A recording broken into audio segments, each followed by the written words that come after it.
Hello, you guys, and welcome back to another episode of the Call Me Thursday podcast. Today does sound a little bit different than our normal intro because it's your girl, Savannah, savvy girl, and I am alone. And let me tell you, I'm nervous because I have never done a solo episode a day in my life. And as we told you guys in episode 52 and referenced in this past Thursday's episode, episode 53, we have started a new rhythm of doing monthly bonus episodes. So every single month, you're going to be getting just a quick little 15 to 20 minute roughly snippet episode from one from me and one from Sarah.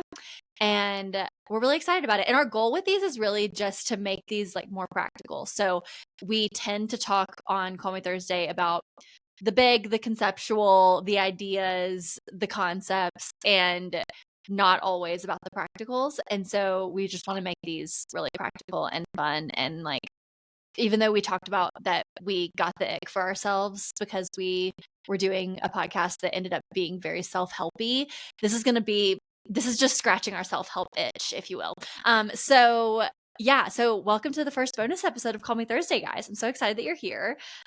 It's so much fun, and I feel like I've been doing a lot of prep for this and just racking my brain for what to talk about. But I feel like something that I have always talked about on Call Me Thursday, and really for the past several years of my life, is the idea of rest and taking a weekly Sabbath, and how much it truly has changed my life to intentionally have time set aside every single week. From usually my goal is Friday evening to Saturday evening, to just turn my brain off of any kind of work or productivity or the have tos, just getting away from the have tos and only doing the get tos for an entire 24-hour period. And it really has changed my life, like I said. And so I think one thing that really stumps people from doing this is that it takes a lot of prep work. And I know that we keep getting this feedback to stop giving disclaimers, but I feel like I have to give this disclaimer that I know that what I'm probably about to say comes with a little bit of, I guess you could say, privilege, because I don't really have much of a 9-to-5 work at this point. So I am mainly a stay-at-home mom, but do some contract freelance stuff on the side. But all that to say, I just have a really flexible schedule. And so that does allow me to check more things off of my boxes than I normally would if I was working a 40-hour-a-week job. But I will say, disclaimer to the disclaimer, I did do this when I was working a 40-hour-a-week job as well. So even just on my lunch break on Fridays when I was working from home, taking time to do these extra steps just to prep us for the weekend. And the reason that I say prepping going into the weekend is because I feel like everybody that I know and everybody that I follow on social media does the big Sunday reset. And I totally see the value in that. I can see why the Sunday afternoon, Sunday evening reset going into the week is really valuable and helpful. And I feel like I do a little bit of that on Sunday nights as well. But my big reset day is on Friday afternoon. So I'm going to present to you guys the Friday reset. And I've kind of taken a couple of these ideas from other people as I've gone along through the years. And then I just have my couple of things that I really cling to. So yeah, we're going to dive in, guys. I've got, how many points do I have? I have 6 points that we're going to go through. And I'm going to give another freaking disclaimer because it's who I am, that I rarely hit all of these on a Friday, but I think it's important to just set goals for yourself, even if the goals feel they might be a little bit unattainable, because ultimately if you're setting the goal, you're going to end up doing more than you would have done if you had not set any goal in the first place. So even if you don't check all the boxes every single week, because most weeks I don't, I think it's still important to do. So disclaimers aside, I present to you the Friday reset. So point number 1, clean your space. And this feels obvious, this feels clear, but I know that a lot of people can probably relate to me that if I'm going into the weekend and my space feels a muck and my floors are disgusting and my bathroom is a wreck, all I can think about on Saturday when I'm trying to rest is that my house is a wreck and I can't stand being in this space. And so the practical things that I do on Friday afternoon is cleaning the kitchen, vacuuming, Swiffering the floors, at least to the point where I'm not stepping on crumbs constantly. That drives me absolutely bonkers. I need to share with you guys this video of Christian, because my husband Christian, he hates walking around the house barefoot. And I have this video of him, I think it was from when we were living in New York, and our floors were disgusting in New York. Even when I deep cleaned the crap out of them, they still looked and felt disgusting. And he's like walking around barefoot and he's like trying to not touch his feet on the ground, like touch the least amount of surface area on the ground as possible. And it's really cringy and funny. But all that to say, clean the floors, get the crumbs off the ground, wiping down my bathroom spaces. There are few things in life that feel as pleasing and satisfying to me as a nicely cleaned, like freshly cleaned bathroom. And so just tidying things in the bathroom, do some like light dusting, do some surface cleaning, clean the bathtub, and just put a little like bookmark on the bathtub thing because we're going to come back to that later. But just getting the bathroom clean, because I have a firm belief that being like having a nice bathroom space where you can really wind down before you go to bed on that night is crucial and a non-negotiable. So yeah, the goal is just to freshen the space. Don't feel like you have to do like this crazy spring cleaning, deep clean every single week. It's just to freshen the space more to a further extent than you normally would on a daily basis. And light a candle, diffuse someone else, make it smell nice, make it look nice, make it smell nice, make it a space that you enjoy being in. And so that is point number 1 for me, is just getting a clean and tidied space. Second point for me, having laundry caught up. So also crucial to my mental well-being and my ability to like mentally rest is if I know going into Saturday that I have 14 loads of laundry to do and that I have no underwear clean and my husband has no underwear clean and Calvin has no pajamas clean. And so I'm going to end up having to do laundry on Saturday anyways. That is so frustrating to me. And it's not even that it is extra hassle. Like doing laundry at the end of the day is fine, but it's just like the last freaking thing that I want to do on a Saturday. And I don't know if you guys, I would be curious to know what everybody else's least favorite thing to do house chore wise is. I think I would count laundry as mine, especially putting my clothes away. And I don't know if this is just a girl thing, because I feel like I hear a lot of husbands talking about this with their wives or their partners or whatever, that it's like the big fat joke that girls never put their clothes away. And let me tell you that my folded laundry will sit on my chest of drawers in our bedroom for a week on end before I actually put them away. Like I'm picking clothes out of that pile of folded laundry to wear day to day rather than just putting them in the drawers or in the closet. And that's my toxic trait and I don't know how to get away from it. And that's just who I am. And I just accept it. But all that to say, my mind is just able to slow down if I know that I have things at least caught up to the point where I don't have to be doing some emergency laundry and like having some outfits clean that I know I'm going to be excited to wear during the weekend. So yeah, point number 2, have your laundry caught up. Point number 3, this is a fun one. And I am embarrassed to say how seldom I typically was doing this when I didn't include this in part of the weekly reset.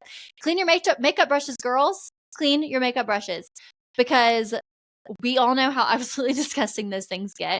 And I think having it part of the weekly reset is just a way to keep it in your regular flow. And if any of us are dealing with some acne problems, odds are cleaning your makeup brushes is probably going to help you. And so cleaning those out. And also I feel like we've talked about this on the podcast before. Like how do you clean your makeup brushes in terms of like what solution do you use? And Sarah's dermatologist told her use like your face wash because that's what's taking the makeup off your face. Why wouldn't it take it off your brushes? And I was like, wow, brilliant. Absolutely brilliant. So now I use my Cetaphil face wash to wash my makeup brushes every Friday afternoon, and it has been great. But shout out to Danielle for Gals on the Go for including that in her weekly reset, because that's definitely where I got it from. Okay. We're rolling. Point number 4, a grocery run. Because let me tell you guys that the least stressful thing I could possibly think of doing on a Saturday or a Sunday is going to the freaking grocery store. So I try to avoid it at all costs. There is a part of me that loves to grocery shop, but I love to grocery shop on like a Tuesday morning when nobody's there. So doing grocery shopping before the weekend when like the crazies are out of the way, I think is just a big part of helping the weekend feel restful. Now that I think this does come along with a level of like meal prep in general and knowing what or not even meal prep, but just like meal planning so that you know what you're eating going into the weekend. And you at least have a couple of ideas for meals on deck for the weekend. There's just few things in life that I get so frustrated with than being Saturday night and us having nothing planned for dinner and having to like go to the store and still cook, and then we're not eating dinner until 8 o'clock, and that's so annoying to me. So doing the grocery run, do it Friday morning, do it some point before Friday afternoon when everybody's getting off work and everybody and their mother is doing the grocery run. So yeah, it takes the thinking ahead, but I think as I've grown older, I just start to appreciate that piece on my pillow that I have when I properly meal plan for my family. Point number 5, kind of going along with point number 4, is food prep. We've all heard that I'm on my sourdough journey, and it's been great, and I'm having a blast with it. And I feel like I'm really getting in a rhythm with how long things take when it comes to sourdough. Because if any of you guys have done the whole sourdough thing, it totally is a process. Like, you have to give time for the starter to activate, and you have to give time for the dough to rise, and you have to give it time to ferment in the fridge, and this, that, and the other. And so allowing for all of that time, one of my favorite things about the weekend is starting a loaf of bread on Friday morning, and then it's ready to pop in the oven on Saturday morning. And like, what better thing is there than having a fresh baked loaf of sourdough on Saturday morning? Your house smells amazing, and you have it for French toast or toast with butter and jam, however you like your toast. And I just think that it's unmatched. And so do your food prep, whatever it is that you need to make your life easier on Saturday. That is the goal. So a lot of times I'll like have like veggies chopped up, like have things, if I'm throwing something in the crock pot on Saturday to have for Saturday afternoon dinner, then I'll prep all of that on Friday. So it's just less work on Saturday. Because honestly, like, my goal on Saturday, and I've talked about this multiple times. If you guys haven't listened to the episode on like rest and Sabbath, I think it's episode 12. Would definitely recommend going back and listening to it if you're interested in this whole idea of like rest and Sabbath and like taking a proper 24 hours to really tune out of the world. That's just a good episode to listen to for more of a deep dive. But my goal on Saturday is to be able to, like, whenever my child goes down for his nap, I have no to-dos. I can read my book on my Kindle, and I can chill on the couch and be a vegetable until he wakes up 2.5 hours later. So yeah, do the food prep. You'll thank yourself later. You'll thank yourself on Saturday when you're not having to do it, when you want to be doing other things.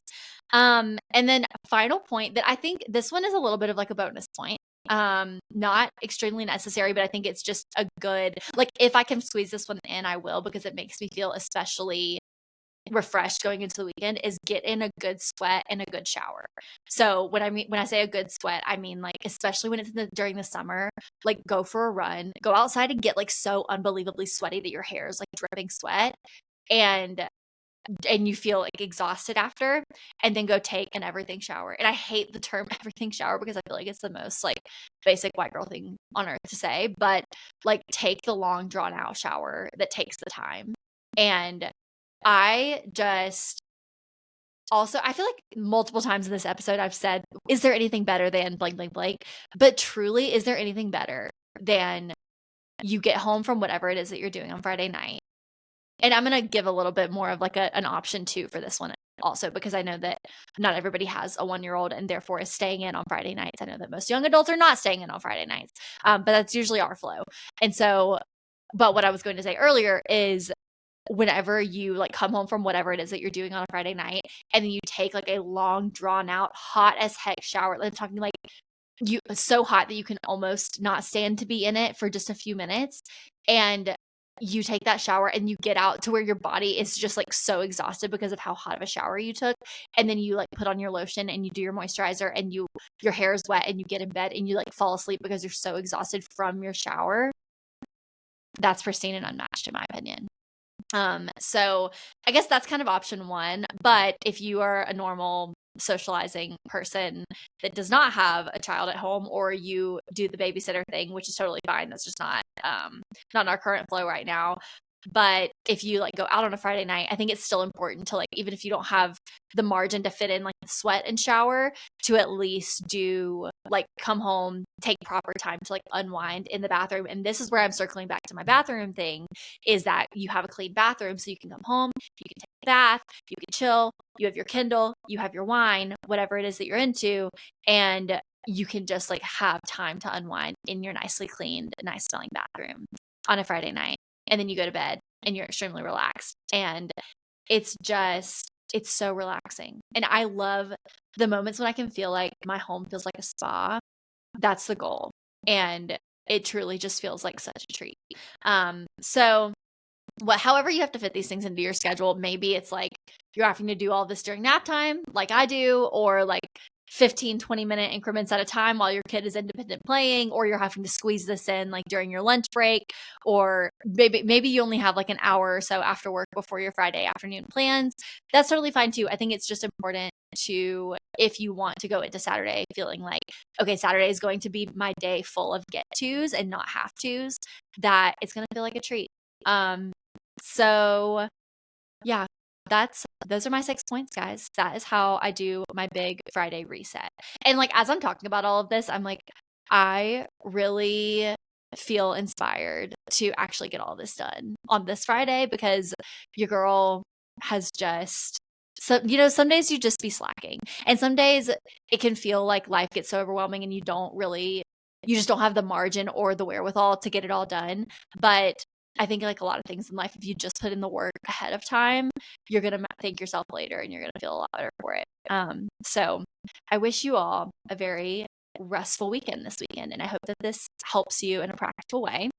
Yeah, I don't think I missed anything. So put it on paper. And like, it doesn't even have to be the same things as mine. Like, you guys can have your own things that you want to do going into the weekend to be able to have a Saturday full of get-tos. I think that should honestly be the episode title, a Saturday of get-tos.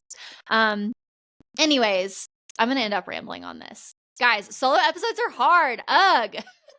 But thank you for listening to me ramble for, I don't even know how many minutes this is. Thank you for listening to me ramble for 16 minutes. I'm glad that I made it this long. But seriously, guys, I hope that this is helpful for you, and I hope that it helps set you up for a weekend that's actually restful, because the worst thing that I think you can do on your weekend is to just feel like you're constantly spiraling in stress and in to-do lists. So even when you feel like the to-do lists are never ending, because they are, just make the conscious choice to do the things that you feel like you really, really need to do. And then oh my God, sorry. If you're watching on YouTube, I have a dog that just moved my curtain and that felt creepy. So there's a dog right there, not a ghost.